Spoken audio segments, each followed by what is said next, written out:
जब भारत के स्वतंत्रता दिवस और गणतंत्र दिवस दोनों की 75वीं वर्षगांठ की आनंदकारी मेला निकट है।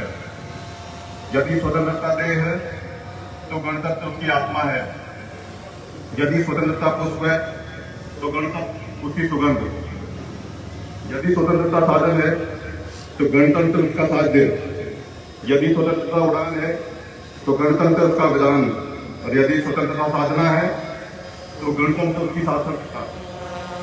स्वतंत्रता और गणतंत्र दोनों का अंतिम उद्देश्य एकता, अहिंसा, समावेशी विकास तथा लोक कल्याण है। हमारी सरकार ने विगत 10 माह में लोकतंत्र के 3 अक्षरों को धरातल पर उतारने का प्रतिदिन प्रतिपल पुरजोर प्रयास किया है। सत्य संगठन जीवित हिंदुस्तान हमारा, जग के मस्तिष्क पर रोली सा शोभित हिंदुस्तान हमारा। भारत के प्रधानमंत्री श्री नरेंद्र मोदी जी के कुशल नेतृत्व में राज्य सरकार के युद्ध स्तर पर किए गए कर्मठ प्रयासों और प्रदेश के नागरिकों के अपार सहयोग की बदौलत प्रदेश कोरोना का दृढ़ता से मुकाबला कर अब इस महामारी पर विजयश्री की ओर अग्रसर है। कोरोना के रूप में एक ऐसी बीमारी से हम सबका सामना हुआ जिसके विषय में पूर्व से कोई जानकारी नहीं थी। हमें एक अनदेखे और अनजाने शत्रु से जंग लड़ना थी। ऐसे कठिन समय में जबकि पूरा विश्व कोरोना संकट की चपेट में था, माननीय प्रधानमंत्री जी के त्वरित, साहसी एवं दूरदर्शी फैसलों ने पूरे देश को इस बीमारी से लड़ने एक नया हौसला दिया। श्री नरेंद्र मोदी जी ने जान है तो जहां है के आह्वान के साथ सही समय पर लाखों नागरिकों के संभव हुई, वहीं जान भी रहे और जहान भी के नारे की बदौलत देश के आम आदमी की आजीविका भी सुरक्षित रही। जब तक दवाई नहीं तब तक ढिलाई नहीं के सूत्र से लेकर दवाई भी और कड़ाई भी के मंत्र तक माननीय प्रधानमंत्री जी के नेतृत्व में भारत ने संपूर्ण जगत के समक्ष महामारी के रूप में आई आपदा के प्रबंधन का अद्भुत उदाहरण प्रस्तुत किया है। हमारी सरकार ने शपथ लेते ही कोरोना संक्रमण पर नियंत्रण को सर्वोच्च प्राथमिकता देते हुए बिना एक पल भी गंवाए द्रुत गति से कार्य करना प्रारंभ किया। मार्च 2020 के उस कठिन समय में कोविड-19 को लेकर प्रदेश में अनेक चुनौतियां मुंह बाए खड़ी थी। चारों ओर भय, अनिश्चितता, निराशा एवं आशंकाओं का वातावरण था। सरकार ने 2 मोर्चों पर एक साथ कार्य करना प्रारंभ किया। पहला कोरोना आपदा प्रबंधन और दूसरा अर्थव्यवस्था का प्रबंधन। प्रदेश में आइडेंटिफिकेशन, आइसोलेशन, टेस्टिंग और ट्रीटमेंट IITT की रणनीति पर बल देते हुए किल कोरोना महाअभियान चलाया गया। इसके अंतर्गत राज्यव्यापी कॉन्टैक्ट ट्रेसिंग तथा सामुदायिक संरक्षण के आधार पर संक्रमितों एवं उनके संपर्क में आए संभावित संक्रमितों की पहचान की गई, ताकि ऐसे व्यक्तियों को क्वारंटाइन कर संक्रमण के प्रभाव को न्यूनतम किया जा सके। मुख्यमंत्री के स्तर पर कोविड की स्थिति की नियमित वीडियो कॉन्फ्रेंसिंग के माध्यम से प्रतिदिन समीक्षा कर आवश्यक दिशा निर्देश दिए गए। कोविड संक्रमण प्रभावितों के उपचार के लिए sampling, testing, PPE kit, oxygen, beds आदि की पर्याप्त उपलब्धता पर विशेष ध्यान दिया गया। इसी का परिणाम था कि मार्च 2020 में जहां राज्य की टेस्टिंग क्षमता मात्र 300 और टेस्टिंग लैब की संख्या 3 थी, वही वर्तमान में क्षमता बढ़कर क्रमशः लगभग 54,032 हो गई।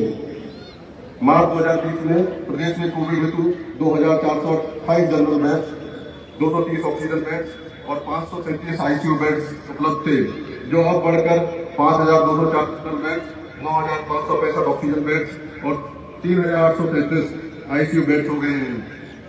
इसी प्रकार 10 माह पूर्व PPE किट्स की उपलब्धता लगभग 18,000 और टेस्टिंग किट्स की उपलब्धता मात्र 620 ही थी, जबकि वर्तमान में हमारे पास 3,52,000 से अधिक PPE किट्स एवं लगभग 2,42,000 टेस्टिंग किट्स उपलब्ध हैं। कोविड के गंभीर संक्रमण के इलाज में ऑक्सीजन की अहम भूमिका है और हमारी सरकार के प्रयासों से लिक्विड मेडिकल ऑक्सीजन की सप्लाई के लिए मध्य प्रदेश की अन्य राज्यों पर निर्भरता समाप्त होने में मदद मिली है। मध्य प्रदेश में अस्पताल प्रबंधन पर भी विशेष रूप से फोकस किया गया है। प्रदेश में कोविड नियंत्रण कार्य की आवश्यकता अनुसार निजी अस्पतालों के साथ अनुबंध निष्पादित किया गया। उन्हें कोविड अस्पताल घोषित करते हुए संक्रमित मरीजों को उपचार की सुविधाएं उपलब्ध कराई गई। अस्पतालों का भार कम करने एवं कोविड लक्षणों के आधार पर संभावित मरीजों की शीघ्र पहचान के लिए प्रदेश में 707 फीवर क्लिनिक संचालित किए जा रहे हैं। राज्य में शासकीय चिकित्सालयों में अधोसंरचनाओं का बड़े पैमाने पर विस्तार किया गया है। लगभग 64 करोड़ रुपए की लागत से कोविड गहन चिकित्सा इकाइयों की स्थापना, मेडिकल गैस पाइपलाइन के विस्तार, ऑक्सीजन जनरेशन प्लांट, केंद्रीकृत ऑक्सीजन पाइपलाइन प्रणाली तथा ऑक्सीजन बेड्स की उपलब्धता आदि प्रमुख कार्यों की स्वीकृति प्रदान की गई है। भारत सरकार के मार्गदर्शन, राज्य सरकार के प्रयास, स्वास्थ्य अमले की कर्मठता, फ्रंटलाइन वर्कर्स के परिश्रम और समाज के सभी वर्गों से प्राप्त सतत सहयोग के बलबूते पर मध्य प्रदेश कोरोना से जंग में जीत की ओर अग्रसर है। वर्तमान में जहां एक और प्रदेश में कोरोना के संक्रमण की रिकवरी दर 96.5% है, मृत्यु दर 1.5% से भी कम हो गई है।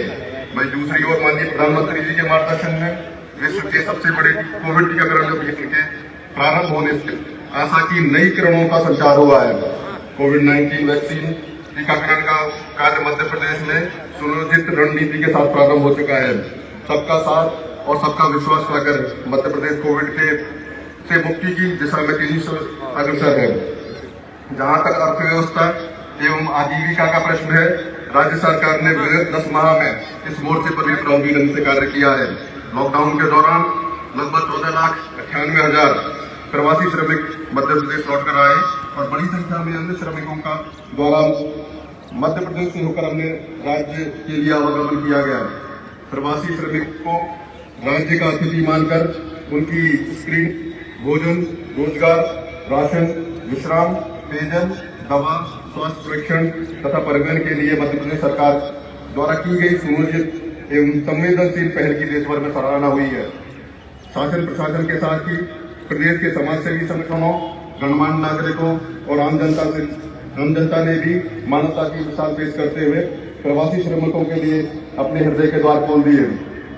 राज्य सरकार ने मुख्यमंत्री प्रवासी मजदूर योजना लागू कर 1,55,000 श्रमिकों के खाते में 15 करोड़ 50 लाख रुपए की राशि अंतरित की है।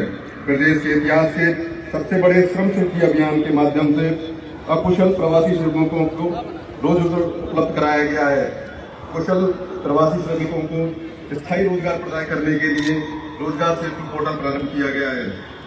कोरोना काल में गरीबों की बुनियादी आवश्यकताओं की पूर्ति के लिए सरकार हर समय संवेदनशील रही है।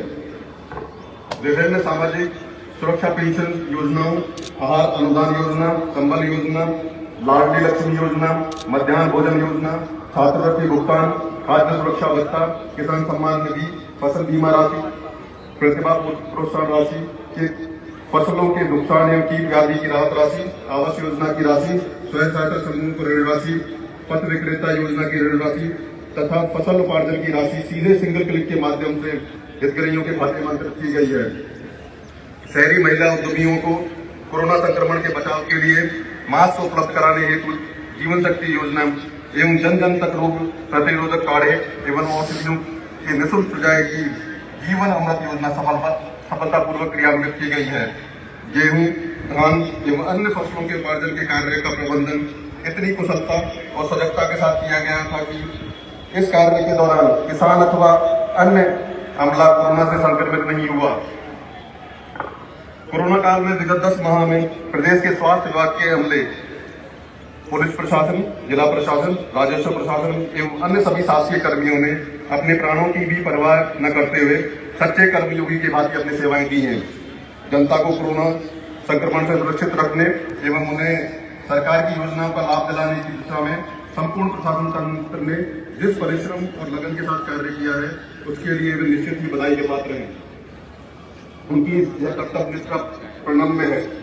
प्रदेश के नागरिकों के कोविड संक्रमण उपचार के दौरान जान की बाजी लगाकर कार्य करते हुए अपने प्राण न्यौछावर कर देने वाले कोविड योद्धाओं के चरणों में कोटि कोटि नमन। राज्य सरकार द्वारा कोविड योद्धा कल्याण योजना के अंतर्गत अब तक 26 कोरोना योद्धाओं के परिवारों को 13 करोड़ रुपए की राशि प्रदान की गई है। कोरोना महामारी के विरुद्ध संघर्ष में प्रदेश की जनता ने जिस असाधारण संयम, साहस और अनुशासन के साथ राज्य सरकार का कंधे से कंधा मिलाकर सहयोग किया है, वे निश्चित ही बेमिसाल है। कोविड काल में निस्वार्थ सेवा, त्याग और बलिदान का नया इतिहास लिखने के लिए मैं प्रदेश के जन जन का अभिनंदन करता हूं, आभार व्यक्त करता हूं। भारत के प्रधानमंत्री Shri Narendra Modi ji man of ideas हैं, जो आपदा को अवसर में बदलना जानते हैं। कोरोना के कठिन और चुनौतीपूर्ण समय में माननीय प्रधानमंत्री जी ने इससे लड़ने के लिए देश को एक अभिनव अस्त्र दिया, आत्मनिर्भरता। आत्मनिर्भर भारत की अवधारणा दरअसल कोविड से उपजे बहुआयामी संकटों को समाधान में बदलने की एक क्रांतिकारी पहल है। मुझे आपको अवगत कराते हुए प्रसन्नता है कि आत्मनिर्भर भारत की तर्ज पर आत्मनिर्भर मध्य प्रदेश के रोड मैप को निर्मित कर इसे लागू करने वाला मध्य प्रदेश देश का पहला राज्य है। नीति आयोग भारत सरकार के सहयोग से निर्मित आत्मनिर्भर मध्य प्रदेश का रोड मैप सुशासन, भौतिक अवसंरचना, शिक्षा एवं स्वास्थ्य तथा अर्थव्यवस्था एवं रोजगार, इन 4 स्तंभ पर आधारित है। रोड मैप में वर्णित लक्ष्यों की समय सीमा में प्राप्ति हेतु भोपाल से लेकर चौपाल तक एक सुदृढ़ अनुश्रवणी मूल्यांकन तंत्र आत्मनिर्भर पोर्टल व डैशबोर्ड के रूप में विकसित किया गया है। आत्मनिर्भर मध्य प्रदेश के रोड मैप के अंतर्गत विभागों के मध्य परस्पर समन्वय एवं सहभागिता से लक्ष्यों को प्राप्त करने के लिए अंतर विभागीय मंत्री समूह का गठन किया गया है। आत्मनिर्भर मध्य प्रदेश के निर्माण हेतु निर्धारित प्रत्येक आउटपुट एवं आउटकम लक्ष्यों को उपलब्धि में परिवर्तित करना राज्य सरकार की सर्वोच्च प्राथमिकता प्रतिबद्धता है। मध्य प्रदेश सरकार आम जनता की सरकार है और जनता की सेवा ही सरकार के लिए ईश्वर की सेवा के समान है। हमारी सरकार का एक ही मंत्र है, सज्जनों के लिए फूल से भी कोमल बनो और दुष्टों के लिए भी वज्र से भी कठोर। प्रदेश की जनता को कष्ट देने वालों, लोगों की जिंदगी से खिलवाड़ करने वाले, प्रदेश के नौजवानों के भविष्य को खोखला करने वाले, असर देकर लूटने वाले, मासूम बेटियों की जिंदगी तबाह करने वाले, कानून को हाथ में लेकर लोगों का हक छीनने वाले और अवैध तथा काला कारोबार करने वाले असामाजिक तत्वों से सरकार पूरी सख्ती से रखेगी। विगत 10 माह में भूमाफिया, अतिक्रमण माफिया, ड्रग माफिया, शराब माफिया, गुटखा माफिया, रेत mafia, chit fund mafia, cyber mafia, मिलावट माफिया, राशन माफिया, चिन्हित अपराधी, हिस्ट्री सीटर, बदमाश तथा महिलाओं और बेटियों के विरुद्ध अपराध करने वाले, इन सभी प्रकार के माफियाओं को नेस्तनाबूद करने के उद्देश्य से पूरे प्रदेश में बड़ी बड़ी और कड़ी कार्रवाई की गई है। 1 अप्रैल 2020 से अब तक 793 भूमाफियाओं पर कार्रवाई की जाकर अरबों रुपए मूल्य की 921 हेक्टेयर शासकीय भूमि अतिक्रमण कराई गई है। इसी अवधि में चिटफंड कंपनियों की धोखाधड़ी से पीड़ित 1,23,000 से अधिक निवेशकों को लगभग 680 करोड़ रुपए की राशि वापस की गई है। प्रदेश में अवैध रेत उत्खनन में लिप्त 3,200 से अधिक ट्रैक्टर ट्रॉली, 1,300 से अधिक डंपर एवं ट्रक तथा 111 जेसीबी आदि जब्त किए गए हैं। प्रदेश में शराब माफिया के विरुद्ध कार्रवाई करते हुए 11 करोड़ रुपए मूल्य की